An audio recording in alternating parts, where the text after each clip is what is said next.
स्वागत है आपका सक्सेस विद अपग्रेड्स पे। आज की वीडियो के अंदर हम करने जा रहे हैं एग्रीकल्चर के NCERT solution from class 10th geography.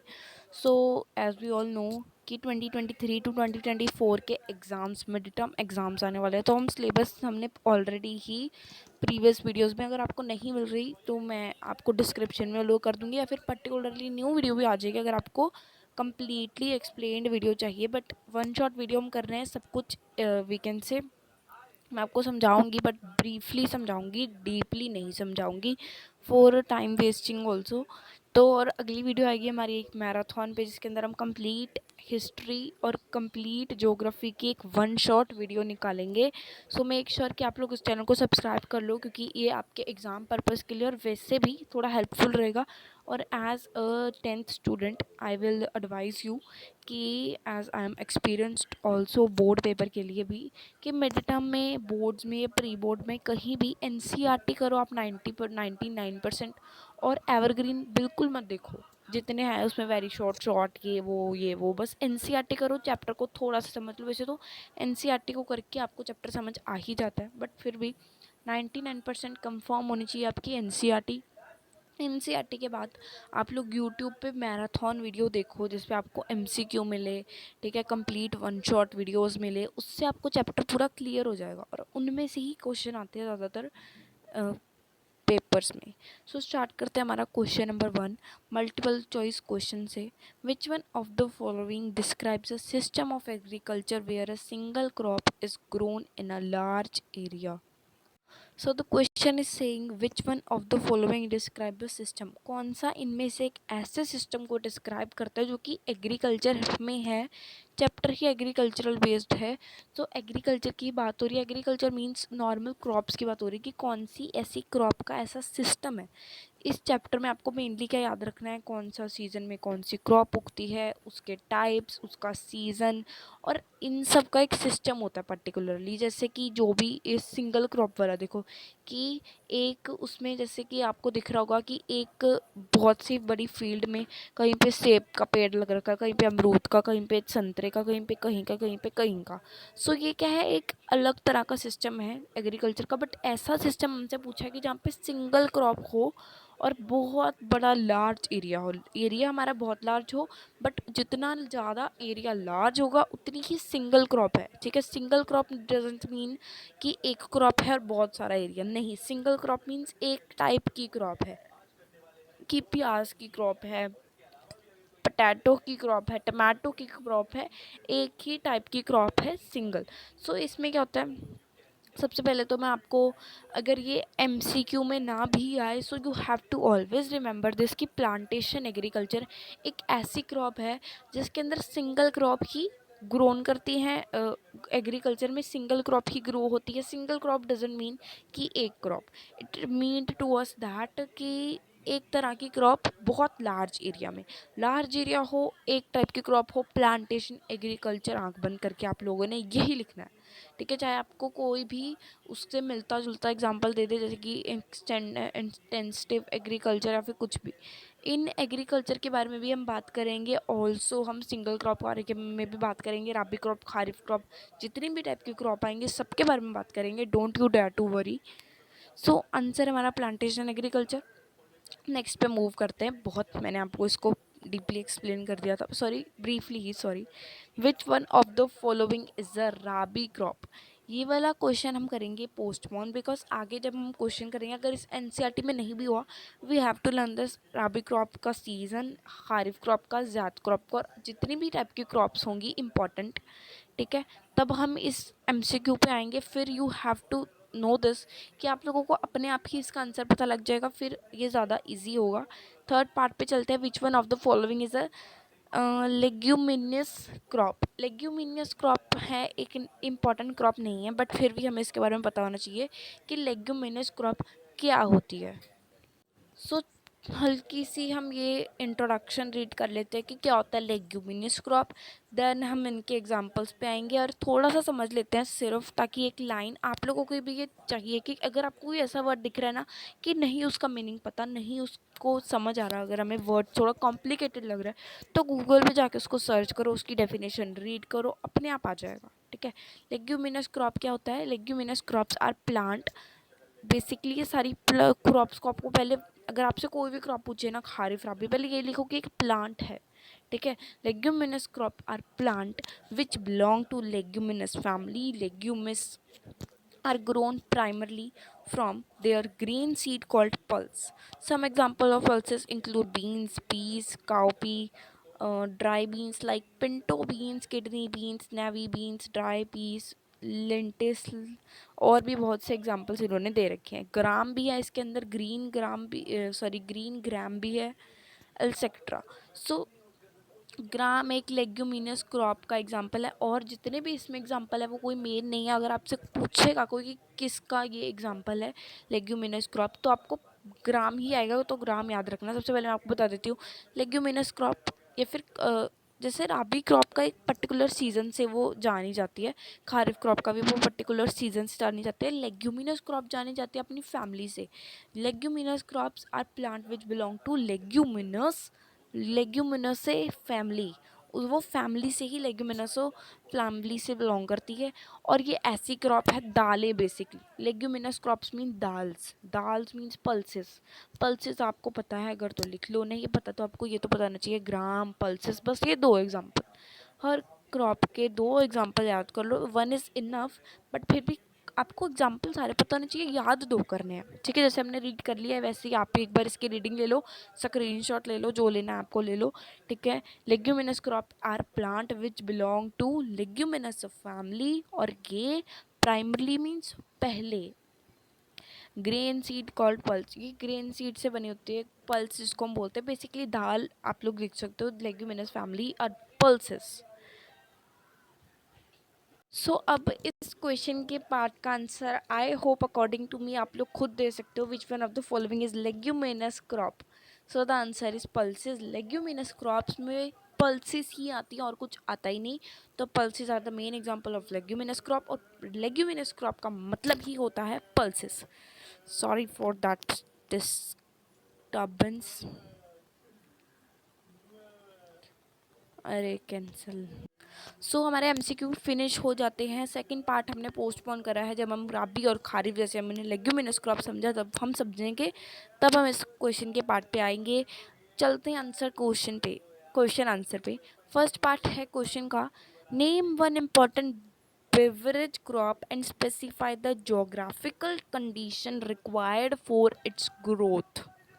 कि उसकी ग्रोथ करने के लिए कौन सी जोग्राफिकल कंडीशन, जैसे हमें पता है कि अगर हमने स्टडी करनी है या फिर कोई भी ऐसा काम करना है तो हमें उसके लिए क्या जोग्राफिकल कंडीशन चाहिए। हमें लाइट चाहिए, ठीक है, हमें पेन चाहिए, हमें स्टूल चाहिए, हमें कॉपियाँ चाहिए, हमें ये चाहिए वो चाहिए। ठीक है, ऐसे ही जोग्राफिकल कंडीशन किसके लिए चाहिए? ग्रोथ के लिए चाहिए। किसकी ग्रोथ के लिए? एक पर्टिकुलर यहाँ पे इन्होंने क्रॉप दी है, बेवरेज क्रॉप, उसके लिए क्या क्या चाहिए? ठीक है, one important beverage crop is T. Beverage crop एक ऐसी इंपॉर्टेंट है, बेवरेज क्रॉप का मतलब ही क्या होता है, जैसे कि कॉफ़ी, टी लीव्स, चाय पत्ती वगैरह, ये बेवरेज क्रॉप्स में आती है। The T plant grows well in tropical and सब ट्रॉपिकल क्लाइमेट्स। आंसर मैंने थोड़ा चेंज कर लिया क्योंकि सीबीएसई की वेबसाइट से एमसीक्यू के लिए मैंने बायजूस वाली वेबसाइट खोली थी, बट आंसर सीबीएसई के आप लोग अगर याद करो तो देन अंडरस्टैंडेबल तो वैसे बायजूस की वेबसाइट से होते हैं, बट सीबीएसई में थोड़ी इजी सी डेफिनेशन होती है। ठीक है।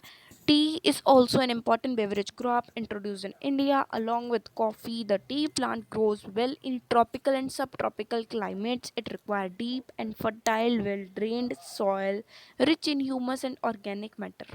So इससे पहले मैं आपको एक चीज़ बता दूँ कि बायजूस और सीबीएसई वेबसाइट की डेफिनेशन मैंने अपने अकॉर्डिंग दी है। That's not any type of क्या बोलते हैं उसको, डिस्क्रिमिनेशन, जो भी आप लोग सोचो। ठीक है। और वैसे मैंने आंसर रीड करा तो बायजूस का भी सेम ही आंसर था, बट थोड़ा लॉन्ग लग रहा था, ताकि आप लोग थोड़ा कॉम्प्लिकेट ना कर ले, इसलिए मैंने आंसर को चेंज करा। सो आंसर सेम ही है कि टी एक बेवरेज क्रॉप का एग्जाम्पल है। सबसे पहले तो इन्होंने एक एग्जाम्पल दे दो बेवरेज क्रॉप का, देन आगे चलते हैं, ठीक है। अलॉन्ग विद कॉफ़ी, आप लोगों को एग्जाम्पल देने, जैसे आपको एग्जाम्पल्स अगर पता हो ना, 3-4 चीज़ों को एग्जाम्पल याद रखो, ठीक है। लेग्यूमिनस, राबी, खारिफ, जैद और बेवरेज क्रॉप। आगे भी आएंगे, आगे आगे हम याद करते रहेंगे भी, ठीक है। एक चार्ट आपको पर्टिकुलरली याद नहीं करना, आपको 4-5 क्रॉपें जितनी हो रही है आपसे वो करो। T is also an important beverage crop introduce in India along with coffee. यहाँ पे मैं नाम बोला, हमने 2 एग्जाम्पल ऐसे ही घेर दिया ताकि एक्स्ट्रा मार्क्स मिले, ठीक है। टी और कॉफ़ी बेवरेज क्रॉप के एग्जाम्पल हैं। The T plant grows well in tropical and सब ट्रॉपिकल क्लाइमेट। इन्होंने हमसे क्या पूछा है, जोग्राफिकल कंडीशन, कैसा मौसम चाहिए, कैसा तापमान चाहिए, क्या क्या चाहिए, अगेन सॉरी, ठीक है। तो उसको क्या चाहिए, ट्रॉपिकल और सब ट्रॉपिकल क्लाइमेट चाहिए। It require deep and fertile well drained soil, उसको चाहिए बिल्कुल डीप सॉइल, यानी कि अंदर तक धसी हुई soil. It doesn't mean deep soil का मतलब क्या होता है, एक्चुअली सॉइल जो है। अदरवाइज सॉइल्स कैसी होती है, जैसे अगर आप सोचो कि आपने अगर बेवरेज क्रॉप ग्रो करनी है, कि चाय पत्ती आएगी हमारे घर में, तो आप लोग क्या करो, मिट्टी फेंक दो थोड़ी सी, उसके ऊपर लगा दो, नहीं। इसको डीप सॉइल चाहिए, यानी कि सॉइल ऊपर से ऊपर होनी ही चाहिए, तब एक बेवरेज क्रॉप जाके ग्रो होती है। That's his geographical condition. So उसको सब ट्रॉपिकल और ट्रॉपिकल तरह का क्लाइमेट चाहिए, उसको डीप क्रॉप चाहिए, फर्टाइल सॉरी डीप क्रॉप नहीं, सॉइल चाहिए, फर्टाइल चाहिए और वेल ड्रेन्ड चाहिए, जो कि ह्यूमस में भी रिच हो, ज़्यादा हो, मीन्स ऑर्गेनिक मैटर में भी। और rich T buses require warm and moist frost free climate, although the year. Frequent shower evenly distributed over the year ensure continuous growth for tender leaves. Tender leaves की growth के लिए इनको क्या चाहिए, frequent shower चाहिए। Frequent shower किस चीज़ का चाहिए, पानी का वो चाहिए। पानी तो सबको ही चाहिए, बट बड़ी क्लास में थोड़ा कॉम्प्लिकेटेड डेफिनेशन आपको लिखना ही पड़ता है कि फ्रीक्वेंट शावर चाहिए, डिस्ट्रीब्यूशन चाहिए उसकी, ठीक है। किसके लिए, टेंडर लीव्स की अगर आपको ग्रोथ करनी है। टी बशेस की आगे आगे एग्जांपल्स दे रहे हैं कि सबसे पहले तो ये लिखो कि T is an also an important beverage crop का example. Also, along with coffee, the tea plant grows well in tropical or subtropical climate. It requires deep and fertile soil, which is well drained and rich in humus, और organic matter भी होना चाहिए उसमें। T buses require warm and moist, ये बस आप रहने दो। I will suggest you the method कि आप यहाँ तक लिख दो, यहाँ तक याद करो, जितने नंबर का आएगा उस हिसाब से बढ़ा चढ़ा के यही इसको ही एक्सप्लेन कर देना। नेक्स्ट क्वेश्चन पे चलते हैं। Name one staple crop of India and the religious where it is produced. अब हमें एक और क्रॉप का एग्जांपल दे दिया कि स्टेबल क्रॉप का, इंडिया में जो स्टेबल क्रॉप है उसके and the region where it is produce. सबसे पहले तो स्टेबल क्रॉप देखते हैं क्या होता है। सो स्टेबल क्रॉप की डेफिनेशन गूगल पे मिली नहीं, क्योंकि इतना इंपॉर्टेंट फैक्टर था नहीं, जो हमें पूछा था क्वेश्चन में वही दे सकते थे। फिर भी वन शॉर्टली मैं आपको बता देती हूँ, राजमा वगैरह, न्यूट्रिएंट्स वगैरह, इनको हम बोलते हैं स्टेबल क्रॉप्स, ठीक है। न्यूट्रिशन का जितना भी सामान आता है वो स्टेबल क्रॉप में आता है, जैसे कि जो भी आता है, जैसे कि काजू बादाम लगा लो, राजमा, ठीक है। ये सारी चीज़ें जो हैं ये स्टेबल क्रॉप में आती हैं। चलते हैं हम अपनी वेबसाइट पे ही। तो क्वेश्चन हम समझते हैं कि name one staple crop of India and the religious where it is produced. Staple crop पता लग गया, न्यूट्रिशन का जितना भी सामान होता है उसको हम स्टेबल क्रॉप में वो इन्वॉल्व होता है, ठीक है। तो कहाँ पे प्रोड्यूस होती है, इंडिया में होता है। सबसे मेन एग्जांपल तो आंध्र प्रदेश, तमिलनाडु। अच्छा, इंडिया के किस रीजन में होता है ये पूछा है, पंजाब में, तमिलनाडु में। आप लोगों को रेंडमली जितना भी जो भी देश आता है ना, आंध्र प्रदेश, कुछ भी लिख दो, क्योंकि राजमा चावल कौन नहीं खाता, काजू बादाम कौन नहीं खाता, इसलिए आप लोगों को जो याद रख रहा है वो लिख दो। यहाँ पे भी देखो, इवन कितने स्टेट इन्होंने बताए हैं, 1 2 3 4 5 6 7 8 9, और भी बायजूस वाली या फिर किसी और वेबसाइट पे अलग होंगे, क्योंकि कोई भी हर कोई खाता ही है, ठीक है। आंसर है cotton is one of the staple crop of India. Major cotton producing states are these Maharashtra, Gujarat, Andhra Pradesh, sorry Madhya Pradesh, Andhra Pradesh, Karnataka, Tamil Nadu, Punjab, Haryana और उत्तर प्रदेश, ठीक है। कॉटन लिख सकते हो आप लोग, न्यूट्रिशन भी लिख सकते हो, और इसके एग्जांपल्स तो आपको पता ही हैं। नेक्स्ट क्वेश्चन पे चलते हैं। Enlist the various institutional reform programmes introduce by the government in the interest of farmers. हमें वो वाली लिस्ट बनानी है सारी इंस्टीट्यूशनल प्रोग्राम्स की। जैसे हर चैप्टर में कोई ना कोई एक्ट होता ही है, जैसे नाइन्थ में थे forest act, grazing text act, ठीक है, बहुत से एक्ट थे। ऐसे ही इस चैप्टर में ही है, ज्योग्राफी में होती ही है randomly.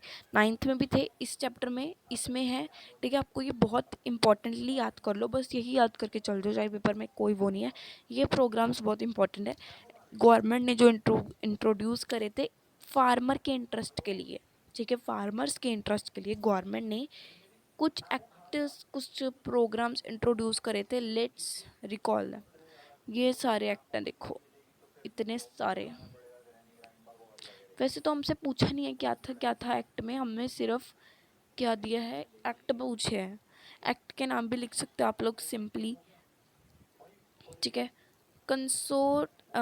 Consolidation of small holding, provision for crop insurance against drought, flood, cyclone, fire and disease, established of Gramin banks, cooperative societies, Kisan credit card and personal accident insurance scheme and banks for providing loan facilities to the farmer। आज की जनता में भी, sorry, आज के time पे भी आप लोग लिख सकते हो फार्मर्स को क्या क्या फैसिलिटीज़ मिल रही हैं, उनको क्या क्या चीज़ें मिल रही हैं, वो आपको पता ही है। जैसे उनको क्रॉप्स मिल रही है, जो भी मिलती है एक फार्मर को, वो आप यहाँ पे लिख सकते हो। The land under cultivation has got reduced day by day. जो कल्टीवेशन में लैंड है, ये नाइन्थ का क्वेश्चन है, रिकॉल दिस, कि कुछ ऐसा था कि ब्रिटिशर वाली गवर्नमेंट ने एरिया अंडर कल्टीवेशन इंक्रीज करने के लिए कुछ एक्ट पास करे थे। वही क्वेश्चन आप लोग लिख सकते हो कि जो कल्टीवेशन में लैंड है उसको हम क्या बोलते थे, वेस्ट लैंड बोलते थे इन नाइन्थ क्लास।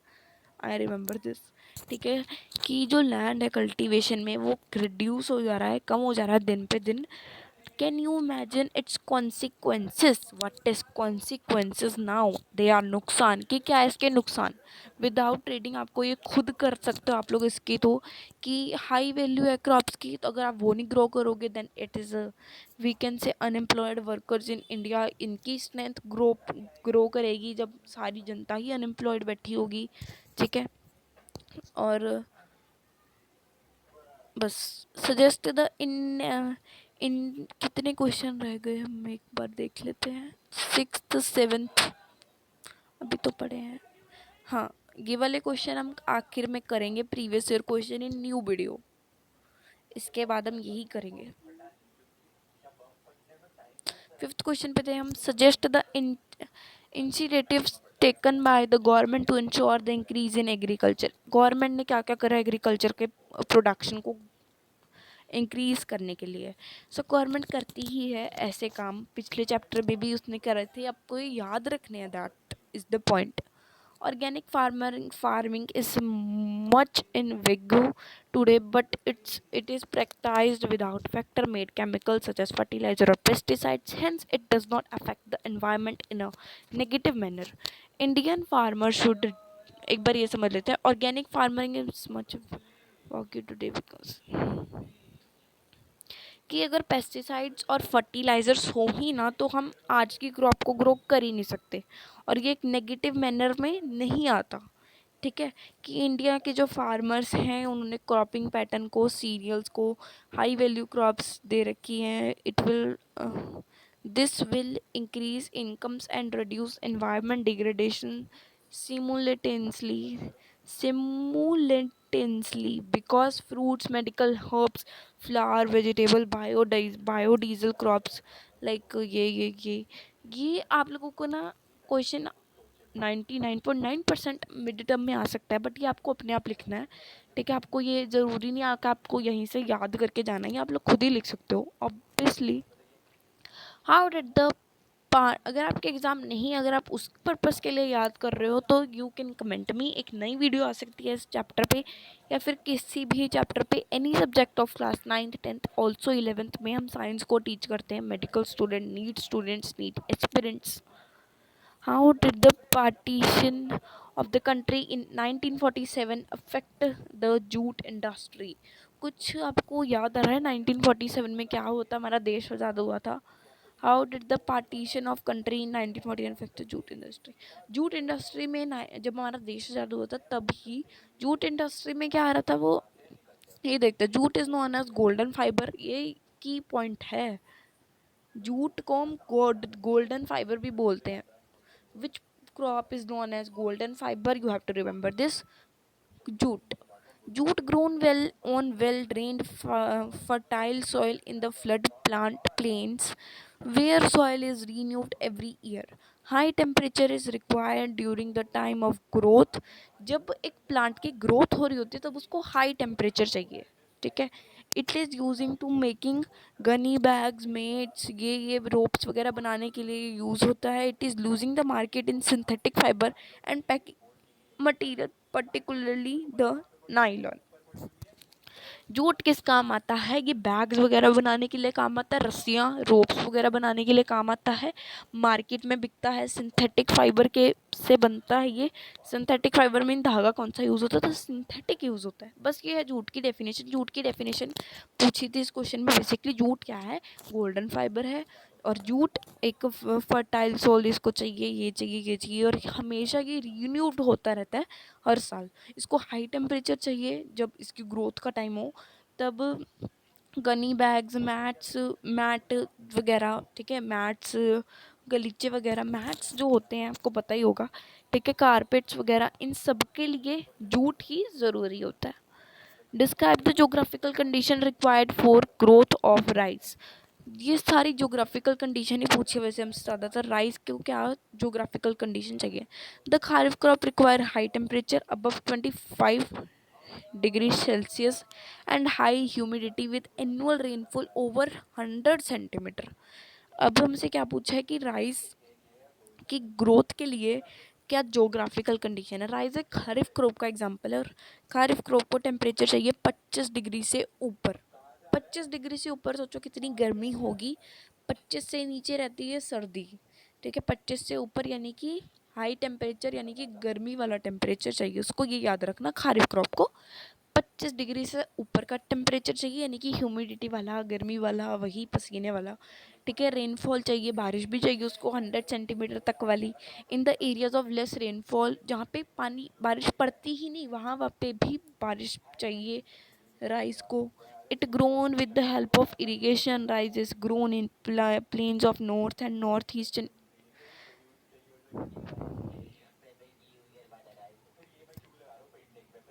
ख़त्म होते हैं अब हमारे क्वेश्चंस। आई होप आपको ये एग्ज़ाम के पर्पज़ के लिए हमने 25 मिनट के अंदर ये क्वेश्चन आंसर कंप्लीट करने थे, बट 22 मिनट में ये हो गया। सो आई होप आपको ये वीडियो पसंद आई हो। Make sure to subscribe success with upgrades and like the video.